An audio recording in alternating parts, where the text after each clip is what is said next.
Mirëmbrëma të nderuar shikues, jeni me emisionin Business Plus. Në periudhën e fundit, bizneset që merren me importin dhe eksportin e produkteve ushqimore janë përballur me një situatë jo të lakmueshme. Në pikat kufitare me Kosovën dhe Shqipërinë, ngarkesat po vonohen për disa ditë me arsyetimin e verifikimit dhe inspektimeve. Këto masa po shihen si pengesa jo tarifore që jo vetëm dëmtojnë importuesit dhe eksportuesit vendor, por ndikojnë drejt për drejt edhe në çmimet dhe në furnizimin e tregut. Në shenjë reciprociteti dhe Kosova ka vendosur së fundi masa të ngjashme ndaj Maqedonisë së Veriut, duke përkeçuar më tej situatën. Për të diskutuar në lidhje me këto, por edhe për situatën me çmimet, pas përfundimit të masës si kufizimi i marzhave, të ftuar në studio kemi afaristin Kasam Zendeli. Zotëri Zendeli, përshëndetje dhe mirë se erdhët në emisionin Business Plus. Përshëndetje, mirë se u gjet. Atëherë, ju jeni një nga prodhuesit vendor që eksportoni produkte ushqimore dhe jashtë vendit, sa janë të vërteta raportimet për pritje të gjata në kufi sa i përket ngarkesave me produkte ushqimore? Po e vërtet, ka pat probleme në kufin, sidomos në importin e produkteve ushqimore me bazë bimore, pemë perime nga Shqipëria dhe produkteve tjera nga Kosova. Ne si Odë Ekonomike morëm një njoftim nga Inspektorati Shtetëror i Bujqësisë, ku ata arsyetojnë këto vonesa me kontrole që u kanë bërë kamionave me produkte veçanta specifike, pemë perime diçka. Edhe ato thanë se këto kontrole janë sipas standardeve ndërkombëtare që i zbatojnë shtetet e ndryshme dhe se janë vënu veç kamionat ku kanë bërë kontrol. Mi për ato kontrole zgjatin minimum 28 orë analizat të u bën. Dhe qëndrimi 28 orë në kufin i kamionave, përveç që është rrezik për produktet që janë aty brenda, shkakton edhe kosto shtesë për firmat importuese, dhe ajo kosto shtesë nesër do mbartet edhe te konsumatori final. A ju ka kushtuar kjo juve, por edhe afarisëve të tjerë? Dhe thënë, nëse flasim direkt si biznes neve jo, mi po bizneseve që kanë bërë import në ato ditë, ku a zbatu kjo, po, ka kushtu. Dhe ne si Odë i bëm thirrje qeverisë Maqedonisë që t'i zbatojë të njëjtë procedura që ka zbatu deri sa nuk është paraqitur ai problem. Ato dhanë premtimin se do t'i zbatojnë, si me Shqipërinë, ashtu edhe me Kosovën. Dhe lajmi më i fundit është se prej sot, do të thonë, është kthyer në gjendje në normalitet. Do të thonë, kontrollet në kufin, sipas do ligjeve ndërkombëtare dhe marrëveshjeve ndërkombëtare që kanë shtetet, inspektori ka të drejtë të bëjë kontroll, anglisht i thonë random order, ose në Shqip i vjen, do të thonë, si ti kujtohet atij në disa kamionë që më të marrë kontrola, dhe të bëj superanalizë. Dhe me thanë, ideja e analizëve është që të mbrohen konsumatorët vendes nga produkte që mund të jenë të rrezikshme për shëndetin e konsumatorëve. Mirë po, bërja analizëve në çdo kamion është jo praktike dhe pa logjikshme dhe nuk mund të bënish në kohë. Dhe me thanë, nëse në Maqedoni të zënë nga Kosova ose Shqipëria, marrëm një shembull më praktik nga Kosova, nëse në Maqedoni hinë çdo ditë minimum 10 kamion, nëse do të mirëshin analiza çdo kamioni, aty do të bëhet një grumbull kamionash mbi 100 kamion. Do mlidhen që presin analiza. Do thonë është praktike. Prandaj marrëveshjet ndërshtetërore kanë që bëhen kontrole në raste ku dishohet për cilëtetin e produkteve ose ku dishohet për... Tani ky vendim që e përmendët, prej kur duhet të vlej? Prej sot apo prej nesër veç më ka filluar? Tanë lajmin e morëm dje dhe prej sot është stabilizuar sot kalimi. Sot do të thonë nuk keni nuk ka probleme në lidhje me ata që importojnë. Ashtu na lajmëruan. Mirë, po ju jeni eksportues. Kemi marrë informacione se edhe Republika e Kosovës ka vendosur masa të njëjta ndaj Maqedonisë së Veriut. Si është situata tani nga pala tjetër? Po, do të thënë është marrëveshje mes dy palëve, edhe nga ana kosovare zbatohet e njëjta marrëveshje, pra nuk ka masa reciproke. Do të thënë gjendja është kthyer sikur para krizës. Ta quajmë krizë. Mendoni se në të ardhmen do të vazhdojë të respektohet kjo marrëveshje apo? Ne shpresojmë se organet shtetërore në Maqedoni dhe në Kosovë do të jenë praktik dhe racional. se biznesi nuk ka kohë për humbje dhe çdo vonesë është kosto. Dhe kjo kosto nesër do bartet, siç e përmendja pak më herët, edhe te konsumatori final. Ne besojmë se politikanët nga të dy anët dhe funksionarët dhe institucionet shtetërore, si shtash do janë racional dhe nuk do kthehemi më në këtë pikë që ishim këtë javë. Tek cilat produkte më së tepër mund të ndikojë që të kemi rritje të çmimeve? E tash ngritje çmimeve shkaki vonesave në kufi, mendosh? Po mund të ketë produkte ushqimore nëse vënohen shumë. Po me që stabilizohet gjendja, do të thonë nuk besoj se do ketë shkak i kufirit, do ketë ngritje çmimesh. E tash ngritje çmimeve këto ditë pas një maj që ka ndodhur, thash nuk është ngritje çmimeve, po është kthimi i çmimeve para masave. Do të flasim pak më vonë lidhje me masat apo lidhje me masat e cila ka përfunduar në fakt pas një majt. Ne kemi marrë një prononcim nga ana e Odës Ekonomike të Maqedonisë Veri Perëndimore, ku drejtori ekzekutiv ka dhënë një deklaratë për televizionin tonë në lidhje me vonesat në kufi. Në këto momente propozoj nga regjia që ta ndjekim deklaratën. Oda Ekonomike Maqedonisë Veri Perëndimore tash 3 muaj vetë se është vigjilente dhe është duke reagu në raport me një problem i cili është duke ndodhur në për pikat kufitare Qaftan dhe Blac. Ku së fundmi kemi edhe reagim nga ana e qeverisë së Kosovës, e cila ka vendosur masë reciproke që nuk kupton se Inspektorati Fitosanitar dhe Agjencioni për Ushqim dhe Veterinari është duke i vonuar procedurat për verifikim dhe për inspektim dhe kështu produktet të cilat janë me origjinë bimore janë duke u dëmtuar gjatë pritjeve të gjata me ditë nëpër terminalet doganore dhe kështu kemi mungesë të produkteve të atilla dhe kemi faktikisht dëme të majme sa i përket bizneseve dhe kompanive të cilat tregtojnë me ato produkte. Dhe vlerësoj që qasja e tillë jo korrekte ndaj së pari ndaj biznesit vendore, më pas edhe ndaj partnerëve me të cilët bizneset tona bashkëpunojnë në rajon, gjithsesi në këtë rast me Republikën e Shqipërisë dhe Republikën e Kosovës, vlerësoj që dëmton edhe më tej reputacionin e vendit unë për të bërë biznes dhe në anën tjetër masat reciproke të cilat po i vendos shteti fqin, gjithsesi Republika e Kosovës, do t'i dëmton edhe më tej prodhuesit vendor të cilët eksportojnë në Kosovë dhe së fundmi kemi alarmime të shumta nga anëtarësia e Odës Ekonomike të Maqedonisë Veri Perëndimore, të cilët ankohen nga kjo masë reciproke të cilën e kanë vendosur shteti fqin. Nuk dua të gjykoj dhe të bëj vlerësimin se është e drejtë apo jo, mirë po vlerësoj që shteti jon duhet të reflektojë dhe të menjajojë të gjitha këto barriera të cilat janë jo tarifore, për shkak se tregtia me shtetet fqine duhet të bëhet më e lirë dhe më e shpejtë, jo të vendosen pra kështu kufizime dhe këto lloje të pengesave të cilat biznesi tani po haset. Për të qenë më ekspeditiv dhe më të shpejt në bërjen e biznesit, shteti duhet të shqyrtojë mundësitë për tejkalimin e të gjitha pengesave ekzistuese, jo të sjellë shtesë, dhe vlerësoj që e kemi thënë çdo herë në rast se neve si shtet pretendojmë që të antarësohemi në Bashkimin Evropian, pra duhet të fillojmë të adaptohemi edhe me liberalizime të ndryshme, pra me integrime të ndryshme të proceseve doganore dhe sinkronizimin e të njëjtave. Dhe njëri nga shtetet nga të cilat edhe importojmë është Republika e Shqipërisë dhe qëndrimi i atyre madrave për 6 ditë në terminalet doganore tregon që ato procedurat të transportit e rrisin koston e produktit dhe kështu rritin edhe çmimet. Pra nuk duhet gjithnjë t'i shohim vetëm mundësitë e ngrirjes së marzhave, për shkak se e pam edhe vetë në momentin që kjo masë mbaron, përsëri çmimet kthehen në normalin edhe trajektorin të cilën ka qenë më herët. Pra ne për të shmangur rritje të çmimeve, duhet të shqyrtojmë edhe një herë tarifat doganore, të shqyrtojmë të gjitha mundësitë, incentivat e ndryshme tatimore të cilat u mundsojmë tregtarëve që të importojnë më lirë dhe t'i ulin kostot e tyre. Ndërkaq sa i përket rritjes së çmimeve, mendoj që përsëri do të qëndrojmë në atë që e kemi thënë çdo herë, institucionet përkatëse të cilat bëjnë kontrollimin e tregut duhet të jenë në terren dhe të evidentojnë çdo shkelje. Në rast se ka shkelje individuale nga individ të caktuar, të merren masat administrative dhe ligjore të përkatëse për rastin në fjalë.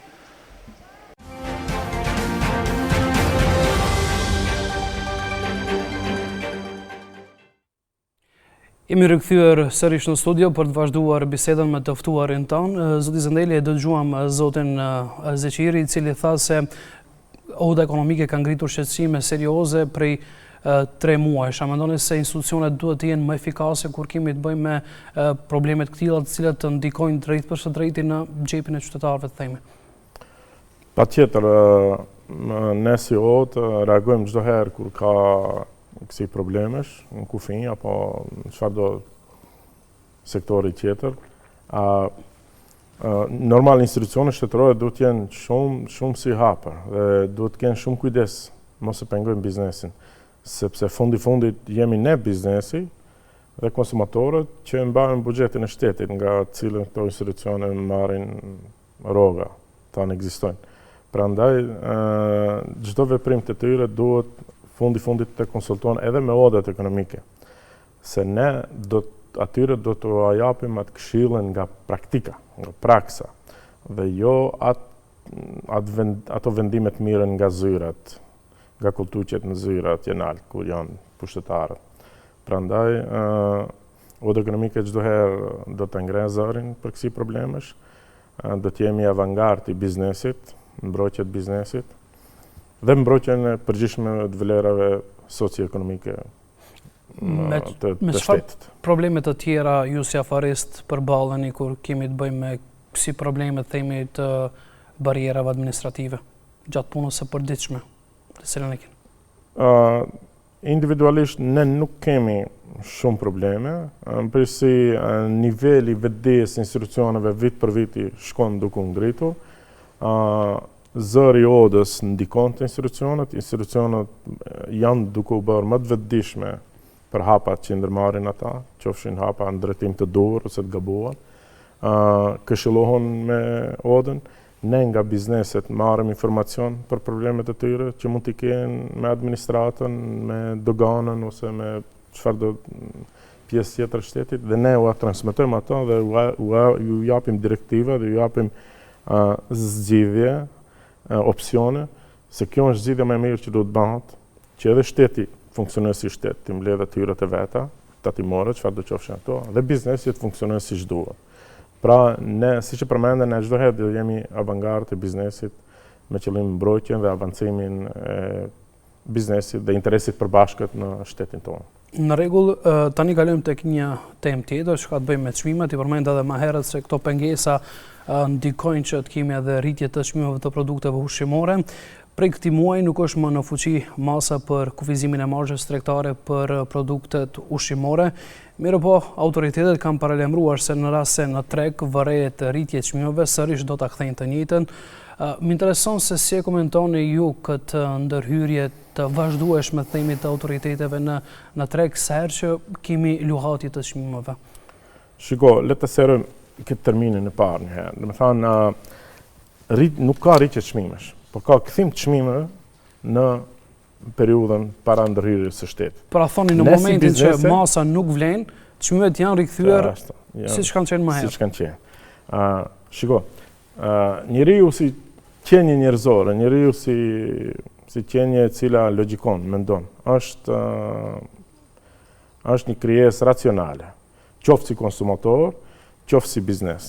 Çka do them me këto? Nëse një produkt shitet të zëmë 10 denar, pse duhet shitet 9 denar? Derisa ka konsumator që e blen. Ose racio, prap nga vështrimi i konsumatorit, nëse në produkt mund të blesh 9 dinar, pse të blesh 10 dinar? Pra, konsumatori dhe shitësi do të arrijnë atë mirëkuptimin ose atë balancën për çmimin në momentin kur do të arrihet ai ekuilibri i kërkesës dhe ofertës. Pra, derisa kemi shitës është i gatshëm të shes me një çmim X dhe blerësi që është i gatshëm ta blej produktin me një çmim X, në aspektin ekonomik kjo quhet normale, ose kjo quhet një ekuilibrim, një baraspeshje në treg. Pra, ne si biznesi jemi pro asaj që të veprojnë mekanizmat e tregut, pra oferta dhe kërkesa. Dhe ne jemi kundër intervenimeve të hershme të shtetit. Pse jemi kundër? Sepse intervenimi i hershëm i shtetit krijon probleme në mbarvajtjen ditore, javore, mujore të bizneseve. Dhe krijon huti si të bizneset dhe të konsumatorët. Dhe me thonë, shteti intervenon, intervencionizmi, do thonë. Shteti intervenon për të ullë çmimet. A disa probleme administrative ka që nga prodhuesi tregtari, tregtari me pakicë që të ullën çmimet. Hajde do ullën çmimet. Po pastaj konsumatorët bëjnë huti. Disa thonë janë ullë, disa thonë si janë ullë. Pra, i vetmi mekanizëm i pranueshëm për biznesin dhe për sistemin tonë të ekonomisë së lirë të tregut, për sistemin demokratik që kemi në shtet, është mekanizmat e tregut. Pra të veprohet me mekanizmat e tregut. Nëse shteti don që të shiten produktet më lirë, atëherë le të gjejmë mekanizma shteti që të mos vej puna të ndërmerr kështu masësh, intervencioniste. Ne, deri para një viti, kishim një qeveri me një orientim caktuar, e majt për ka qendrat i themi, dhe qeveria e tashme, në atë kohë ishte opoziti, kritikonte pak njëjtat masat të cilët kjo qeveri sot i ndërmerr. Atëherë ku është logjika, pse bëjmë ndryshim sistemit, jo sistemit, ndryshim të partive politike. Njëherë jemi qeveri e majt, tash që djathtë, mi po politikat njësoj ngelen. S'ka logjik. Dhe thënë, shteti si faktor rregullues, si menaxher, mendoj qeveria si menaxher i shtetit, i këtij sistemi, do të ndërmerr masa që me faktorët e tregut të ulën çmimet. Të zamë nuk janë rritë çmimet. Okej, e marrim një shembull një produkti X. Nëse ai produkti X është rritë çmimi, ti merr masa që aty ti ulet çmimi. Si masa e parë si do mirët? Çka do ishte masa e parë që të ndërmirët? Të krijosh asaj ambienti që të rritet oferta për atë produkt. Rritet oferta dhe shpenzimet për prodhimin e atij produkti, jo të ulen kostet e inputit të atij produkti. Ose nëse është produkt importi, merr masa që të mbushet tregu, të ngopet me atë produkt dhe do kesh produkte të lira. Pastaj për këtë inflacion që kemi nuk janë faktor veç bizneset, do të kemi parasysh, këtu kam një skem, borxhi publik. Gjendja e borxhit publik, shtetëror dhe borxhi publik. Do të thënë, borxhi publik momentalisht në 2025 ka arrit 9.6 miliard euro. 9.6 miliard euro. Para 10 viteve, në 2015 e kemi pat 4.2. Dhe me thënë, ne për 10 vite e kemi shtu borxhin publik duplo nga viti 90 deri në 2015. Dhe thënë, nga pavarësia 91 në 2015, thënë për 25 vjet e kemi pat 4.2 miliard ose bilion shqip. Dhe tash për 10 vite të fundit e kemi rrit dy fish. Dhe me thënë 9.6 bilion euro. Kur ky borxh publik ka bërë që shteti të jetë një ndër harxhuesit më të mëdhenj. Dhe me plus të 10 vite është rritë edhe rroga minimale. Nga para 10 viteve sa ka qenë 11-12.000 denar. Po, tash e kemi me 24.300. Relativisht prapë vogël, nuk them se është shumë e madhe. Mirë po, nominalisht arrit difisht. Dhe kur ke më shumë para te publiku dhe më shumë para te shteti, shtohet konsumi. Kur shtohet konsumi, krijohet edhe inflacion. Tash rritje çmimeve. Shteti ka një problem. Shteti është koncentruar te marketet. I ka stigmatizuar marketet. Nuk kanë rritë çmimet veç marketet. Nuk kanë rritë çmimet e produkteve. Po, mëse tepër më mirën me çmimet për marketet. Rritje çmimeve edhe të banesave, metër katrori. Po. Është difishu ose trafishu. Ke rritje çmimeve të produkteve tjera. Nëse shikojmë cilat lloj firma skandal me profit më të madh vitin e kaluar, skandal marketet ose fabrikat prodhuese ushqimore. Kemi bankat, ke kompanitë e sigurimit. Pse nuk intervenohet edhe atje? Njeriu, konsumatori, maqeniri nuk ka nevojë veç për ushqim, Ka nevojë edhe për ambient jetese. Komisioni për mbrojtje të konkurrencës konfirmoi që ka pasur edhe kartel si në kompanitë e sigurimit, gjithashtu edhe tek marketet. Po, shteti ka mekanizma. Unë e di se shteti ka një lloj agjencioni për luftimin e monopoleve, bipoleve, çfarë do të quhen ato. Dhe duhet t'i luftoj. Nëse e vëren se marketet kanë bërë monopol, luftoj, okay. Gjithë pajtohen. Mi po gjejnë fakte. Mi po luftoj edhe monopolin të çmimi i banesave. Mund të aty të kese monopol. Si ka mundësi çmimi i banesave të rritet 3 fish, kur koste për ashtu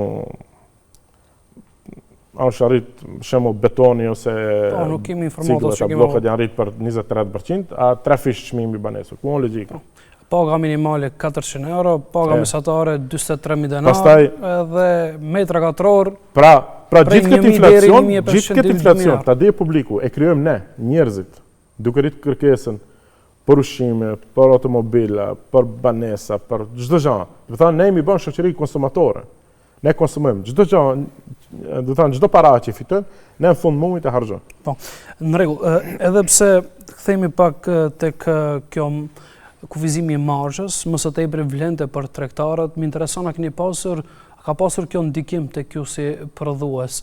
Edhe keni pasur raste kur tregtarët themi kanë kërkuar për juve që t'i ulni çmimet me qëllim që t'i ruajnë ata fitimet e tyre, me arsyetimin se kanë kufizim të marzhës dhe nuk mund t'i mbulojnë shpenzimet. Shiko, tregtarët, nëse folim këtë rast tregtarët ose mos i stigmatizojmë veç marketet. Në këtë rast ju jeni në këtë sferë dhe për atë. Okej, tregtarët me kufizimin e çmimeve me vërtet kanë pat ulje të profitit, sepse pa profit ai s'ni mbulon harxhimet. Ke parasysh. Edhe ata në shtypje nga ky vendim i qeverisë, normal kanë ngarkuar edhe nga prodhuesit. Disa prodhues e kanë pa mundësinë se mund të ulin çmimet e kanë ulur. Disa jo. Do të ka qenë punë marrëveshjes, jo me presion, ti themi, presion të lartë. Do të thënë t'i kthehemi unë te puna e çmimeve. Ne si shtet, si Maqedoni, kemi edhe një problem tjetër. Kemi edhe problemin demografik. Problemi demografik ka ndikuar te inflacioni. Do thuash si ndikon. Kur u shpërbëra Jugosllavia në vitin 91, secila republikë, tash janë bërë shtete, ka bërë politikën e vete që ta ruajë popullsinë, sidomos ta ruajë popullsinë në vendet rurale. Pse në vendet rurale? Këtë e ka bërë Slovenia. Kur ne ndërtonim autostrada, vitin 94, autostrada Gosivar-Tetov, ose 98 në Shkup-Tetov, ose tash ku e të fundit në autostrada, dhe i ndërtojmë qytetet, Slovenia në vitin 90 i ndërtoi fshatrat. Bëri infrastrukturë në fshat, që popullata mos bëjë migrim fshat-qytet. Ti tash ke gjysmën e popullatës Maqedonisë, nga vise gjitha anët e Maqedonisë, në rajonin e Shkupit të orientuar më tepër. Dhe gjithë janë orientuar në Shkup. Do të thonë shet shtëpina që për 10.000, 20.000 euro dhe blen një banesë 100.000 euro këtu dhe ton jetën do të jetë në kredit. Po i kemi në 8 rajonet planore dhe shohim se ka disparitet të madh mes rajoneve. Kur popullata ikën nga fshatrat, çka ndodh? Në fshat çka bëhet? Në fshat nuk ka industri, ka prodhim bujqësor. Popullata ikën nga fshatrat, i let tokat bujqësore pa punu, kthehen në qytet. Kthehen në beton, ti themi, në asfalt dhe në beton. Këtu së mbjellën pemperime. Pemperime atje mbjell. Dhe kur i ka mbjell atje i ka plasuar në treg në qytet. Dhe zonjat nga qyteti dhe zotërit nga qyteti kanë blej domatën, specat, sallatat i kanë blej lirë. Lëshon se edhe ne duhet kthehemi sërish në për këto vende se migrimi i brendshëm dhe migrimi i jashtëm kanë ndikuar që mos kemi prodhim. Ne shumica e popullatës që në Maqedoni si vend bujqësor, si jemi në vend bujqësor, ne kemi bujqësinë e dobët tash. Ne importojmë produkte bujqësore. Deri para 10 viteve ne eksportonim produkte bujqësore, eksportonim qep, tomate, speca. Tash importojmë. Para mendoj importojmë qep.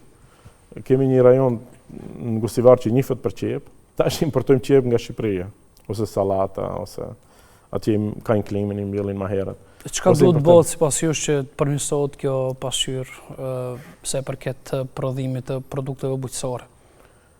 Çka do të bëhet? E tash çdo nuk them se jam shumë vdishëm unë edhe jap konsulencë, po çdo konsulencë kushton. edhe nuk do t'ja thojë personalisht asaj qeverisë, ne populli zgjedhën. Ne i zgjedhim ata të zgjedhurit tanë, dhe ata do të krijojnë politika. Nëse shohim se ata nuk krijojnë politika të mira dhe qëndrimi i një pushteti gjatë kohë na krijon inflacion, atëherë do ta ndrojmë, do ta shohim kush na jep stabilitet financiar, cili pushtet. Do të thënë, u tregova, migrimi masiv nga fshati në qytet është një ndër shkaktarët që kemi çmimet e larta të produkteve. Do të thënë, harrojeni 5 dinar, 10 dinar domate, nuk do ketë më, sepse ka mungesë. Kërkesa e madhe, oferta e vogël është. E vërtet është se pas mbarimit të kësaj mase ka pasur rritje të çmimeve, këtë vërteton edhe lidhja e sindikatave, e cila bën për llogaritjen e shportës konsumatore, ku sipas dhanave të fundit, një javë më njëherë pas mbarimit të kësaj mase, shporta e tyre konsumatore është shtrentuar për 1000 denar. Tani nëse shohim shportën konsumatore muajin e kaluar, e njëjta ka arritur diku rreth 62.659 denar nëse nuk gabon, dhe në muajin prill, kur ka qenë në fuqi masa për kufizimin e marzhës tregtare, e njëjta ka shënuar rritje prej 800 denar. Pra, i bie se në këtë muaj do të presim që kemi shtrentim të produkteve ushqimore në bazë parametrave që i shohim në fakt. Siç e thash edhe më herët, nuk do të quhet shtrentim, mund të quhet kthim në normalitetin e tregut. Në kthim në kohën para intervenimit të shtetit. Kemi pas intervenim shumë këto 6-8 muaj nëse nuk gaboj, kemi pas shport konsumatore të vitit të ri, shporta e vjeshtës, shporta... Ky intervenim është si sistemi impulsiv. Ulen, rriten, saqë edhe njerëzit, konsumatorët janë hutuar, më edhe nuk i vërejnë se çka ndodhen, e ke parasysh. Këtu do të mirën masa të tjera. NSIO, të Odë Ekonomike Maqenisë Veri Perëndimore, ka propozuar të rritet paga minimale. Ne kemi propozuar 500 euro, folë institucionalisht si OT. Mi po të ngrinë dhe të mos rriten kontributet. Që t'jetë një lloj kompenzimi për këtë rritje. Do të thënë, të shkojnë më shumë para në xhepin e qytetarëve. Që të kenë mundësi, do të thënë, nëse ne kërkojmë rritje 20-30% dhe çmimet janë rritë 10%, të ketë mundësi që të mbuloj këtë diferencë çmimesh. Mendoni se pa ndihmuar shteti, shembull kompanive që të rrisin pagën minimale në 500 euro, nuk mund ta përballojnë një rritje të tillë? Realisht, folim si person që vjen nga biznesi. Realisht paga ndër 400 euro s'ke, punëtori më thjesht, nuk ke. Edhe pse 22.000 denar, sa është 21.000. Tashme prej 1 marsit, faktikisht paga minimale është 24.379 denar. Do të thonë ndërkthehet në reale që japim një pjesë në dorë, shumica e bizneseve japin një pjesë në dorë. Po prandaj ne si OT e dhamë që mos japin bizneset në dorë, po të japin nëpërmjet xhirollarisë, jetë legale, mirë po të mos rriten kontributet. Të ngrenin këtë nivel kontributet. E ke parasysh. E tash me çmime, çfarë bën shteti kur merr kështu masa? Nëse shteti i detyron bizneset të shesën me disa qindra produkte me 10-15%, 20% më lirë për 2 muaj, në ato 2 muaj shteti humb edhe të hira nga tatimet, nga blerja e tatimeve, sepse më pak të VSH. Çka do ishte më mirë për shtetin? Shteti mos bëj më kështu intervenime me ulje të çmimesh, por shteti të krijojë një sistem voucheri. Shteti ka dhënat e familjeve që janë në atë nivelin, ka një lloj standardi, nivelin ta qem fugarallëkut, apo si quhet varfërisë. Dhe me voucher të ndihmon ato, do të thonë të mbledh tatime nga ata që mund të paguajnë më shtrenjtë, atë pjesë tatimeve, krijoni fond dhe t'u lëshoj voucher atyre familjeve që ti mund të mbulojnë harxhimet për to çmime. E ke parasysh? Se nëse ti uli çmimin si për atë që ka të hyra mujore 1.000 euro, atë që ka 400 euro dhe atë që ka 10.000 euro, ti krijon padrejti sociale. I mundsosh edhe atij që ka shumë para të blej lirë. Pse duhet blej lira që kanë shumë para? Shteti duhet të tatimoj, se me tatime jeton shteti. Me tatime mbahet gjithë ky sistem. Pra, masa sipas jush duhet të jenë më specifike dhe t'ju dedikohen atyre që kanë më tepër nevojë. Krijohet, do të thënë, krijohet sistemi voucher për familjet që kanë nevojë, Dhe ashtu të përkrahen ata, mos intervenojmë në treg. Mjaft ma që 2-3 vite intervenim në treg. Atëherë çfarë jemi? A jemi tregu i lirë? Jo. Atëherë shkojmë edhe kundër kushtetutës. Se me kushtetutë jonë garanton se jemi tregu i lirë. Apo? Pak më herët foli për pagën minimale, se përket kërkesave për rritjen e pagës minimale në 500 euro, shohim se tani për tani nuk kemi ndonjë sinjal pozitiv nga ana e qeverisë. Ata deklarojnë se çdo marrëveshje që do të merret mes sindikatave dhe punëdhënësit do të respektohet. Mirë, po ne shohim se këtu kemi kundërshtime mes palëve dhe asë si të gjendet ndonjë marrëveshje. Duke shtuar këtu se kemi edhe bllokim të komisionit për që merret me përcaktimin e pagës minimale. Ai që jep para, çdo herë i duket se jep shumë. Ai që punon, i duket pak. Prandaj shteti duhet luajë dhe duhet dhe është shteti ai që duhet jetë ai regulatori, ai ndërmjetësi. Ai shteti është ai që duhet shpërndajë barazinë sociale, ekonomike në shtet, ke parasysh, në shoqëri. Prandaj shteti nuk duhet të ikë përgjegjësisë. Po të pyesësh më privatisht se biznes, unë duhet sa më lehtë paguaj. Mi po jam i gatshëm paguaj më shumë, po njëkohësisht duhet të rritet edhe produktiviteti i punëtorëve. Se nëse nuk rritet produktiviteti i punës, i punëtorëve, i punës, përgjithësi, dhe i rrit veç pagat, atëherë firma çfarë bëjnë? Veç do rritin çmimet, që të kompenzojnë për ato paga që japin. Gjithë kjo pastaj do të kthehet në inflacion që bëjmë qytetar. Pra do të rritet edhe produktiviteti, më gjeni. Në rregull, flasim tani për një problematikë tjetër e cila e ka kapluar jo vetëm vendin, por edhe më gjerë, ajo është mungesa e fuqisë punëtore. Tani jemi në prag të sezonit të verës, ku e dim se shumë punëtorë largohen nga vendi jonë për të punuar në vendet fëqinj, si në Shqipëni, në Greqi, në Kroaci. Kroacia së fundmi më duket ka kërkuar ka nevojë për rreth 70.000 punëtorë, ndërsa vetëm nga vendi jonë do të largohen diku rreth 15.000. Nga ana tjetër kemi edhe Greqinë, e cila kërkon rreth 80.000 punëtorë për këtë sezon. Si menaxhoni ju këtë problematikë me mungesën e fuqisë punëtore? Ne si biznese jemi pak të friksuar nga prishtuar nga largimi i fuqisë punëtore. Mirë po të analizosh ekonomikisht, po të analizosh në atë aspektin e tregut lirë, edhe punëtori ka tregun e lirë, ka drejt zgjedhje. Dhe kjo do ndikojë që të rritën pagat, oferta dhe kërkesa. Sa më pak fuqi punëtore në treg, pagat do të rritën më shumë. Po njëkohësisht, paralelisht me rritjen e pagave duhet të rritet produktiviteti. Është një fakt i gjallë, fakt real, që është, si më thënë, tregu i punës gati është bën global, do thënë, qytetarët tanë lëvizin, ku gjenë më mirë, aty do punësohet.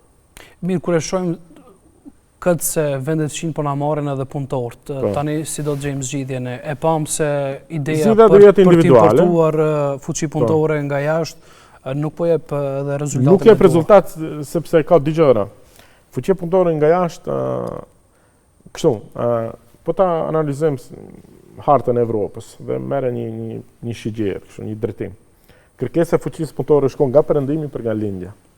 Gjermanët kërkojnë Kroaci, kroatët kërkojnë tutë ne, Serbia, Maqedoni, ne kërkojmë ka lindje larga e mesme, çka quhet. Bangladeshi, Pakistan. Mi po ne këtu jemi në Evropë dhe jemi evropian. Në atë aspektin kulturor, mentalitetit edhe në përgjithësi kështu adoptohemi në Evropë. Mi po ne nëse marrim nga Pakistani dhe Bangladeshi, ata nuk adoptohen dot këtu, shkon gjatë.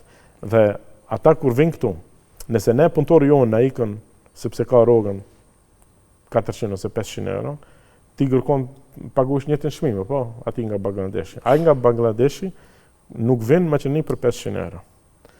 Ai vjen në Maqedoni, do rri disa javë, siç tregon praksa, firmat ankohen, që kanë patë raste firma që kanë marrë dhe kanë ikë jashtë, kanë ikë për shndruar si agjencion turistik për t'i dhënë. Si një lloj tranzit zone Maqedoni është bën, po edhe Serbia, që edhe ata nga lindja që vinë këtu, ikin për në Evropën perëndimore.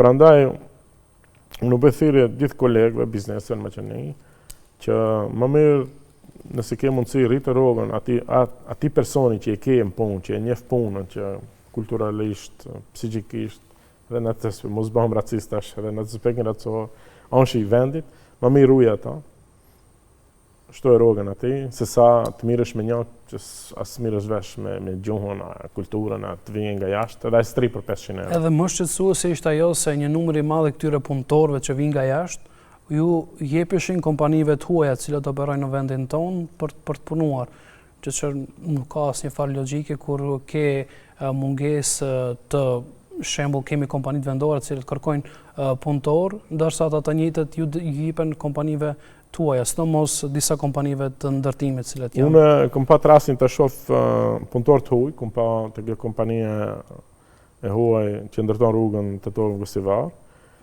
Kam pa punëtor të huaj, edhe ata s'kan faj sepse të vendit shumë pak që kanë aplikuar për punë, dhe si shtat edhe ju ka mungesë punëtorëve nga vendi.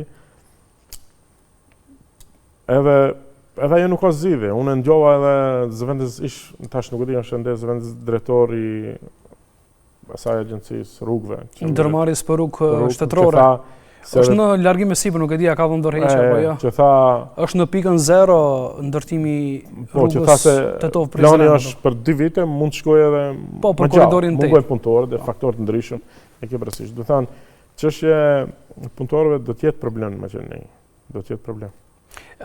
Pasi përmende rrugët, drejtorin të cilën e përmendit, ai gjithashtu tha se është në pikën 0 ndërtimi i rrugës Tetovë-Prizren. Sa është i rëndësishëm kjo rrugë, sidomos për rajonin e Pollogut apo afariset që punojnë në atë zonë? Rruga, unë mendoj se rruga Tetovë-Prizren më shumë ka atë simbolikën e lidhjes së dy qyteteve shqiptare në dy shtete të ndryshme, por edhe turizmi. Turizmin sezonal, turizmin dimror, turizmin malor, dhe më thënë lëvizjen. Do të ishte një lidhje mirë, do të them për më shpejt do të arishim në Prizren. Shkurtohet shumë koha. Koste, nuk e di sa është koste, do të thënë ajo cost benefit analiza si është bën, se kam idenë. Mi por lidhja do të bën, nëse kemi mundësi ta bëjmë, do të ishte super të bën. Mi por nëse s'kemi mundësi financiare, se buxhetit do të danë para në buxhet. Shkurtohet koha për kompanitë shpenzimet, ndikojnë sidomos transportit. Po nuk besoj se do bënshin transport në atë nivel të lartë detar të rrugës që mendohet se do jetë në malin shaq. Edhe po të bënë thoni se përsëri do të kalohet ka rruga e Bllacës. Zakonisht transporti shifet opsionet në lartësi më të ulët biletarët, hese më rafsh me kamionet, me maune. Ajo më shumë do të ishte është super ide, bëhet, krijohet, ndërtohet, edhe lidhje me des dy vendeve, me des dy qyteteve të vjetra, edhe për turizëm. Sipas jush, tani si është gjendja momentale e rrugëve në Maqedoninë Perëndimore, themi, për shkak se e frekuentoni më tepër atë pjesë? Relativisht e mirë, ti themi. Nëse kemi parasysh se do ndërtohet edhe autostrada Tetovë-Gostivar-Kërçov, do të bëhet super mirë, do të bëhet. Edhe do të ulen kostot e transportit, koha. Do të ishte super. Çdo gjë që investohet në ndërtimin e rrugëve është super. Është ide mirë, biznesi mirë pret. Në rregull, për fund kam edhe një pyetje se përket tatimit solidar ku shumë kompani janë prekur nga ky tatim. Nuk e di ju personalisht a jeni të prekur apo jo. Ne po janë prek shumë kompani, po. Keni ndonjë informacion se a kanë filluar t'ju paguën kompanive këto mjeta apo ende nuk ka ndonjë vendim konkret? Për arsye se nga ajo që shohim, po shqyrtohet mundësia se si ti u kthejnë këto mjete kompanive për shkak se nëse nuk gaboj janë diku rreth 50 milionë euro që nuk është një shumë e vogël. Nesi OT dhe kryetari jonë reagoi qish para 2 viteve kur u soll ky ligji për tatim solidar, reagum se është e palogjikshme. Do të thënë në fund vitit fiskal bësh një vendim ku bizneset nuk e kanë planifikuar atë lloj tatimi. Dhe ti u merr. Mirë po, gjykata kushtetuese mendoi, e shfuqizoi vendimin dhe tash ky vit ose në cilin vit e shfuqizoi? Vjet nuk e di. Jo, tash para 2-3 muajve nëse bravo, në këtë vit fiskal as qeveria s'ka ku t'i merr para, se do t'u kthej. Po, edhe është shumë e madhe, nuk është shumë e vogël. Është shumë goxha e madhe. Ose duhet t'i ndërpres do plane investive që i ka, ose argjimet tjera ku i ka të planifikuara, t'i orientoj, t'i dedikoj për këtë kthimin e kësaj shumë parash, bizneseve, ose duhet në një masë tjetër. Dëshofëm, ende s'kemi diçka konkret. Nëse nuk e çfarë të shtosh, të faleminderit për pjesëmarrjen tuaj. Faleminderit edhe juve. Shues nderuar, ndoshta kështu bisedën me afaristin Kasam Zandeli, ju faleminderit për vëmendjen, natën e mirë.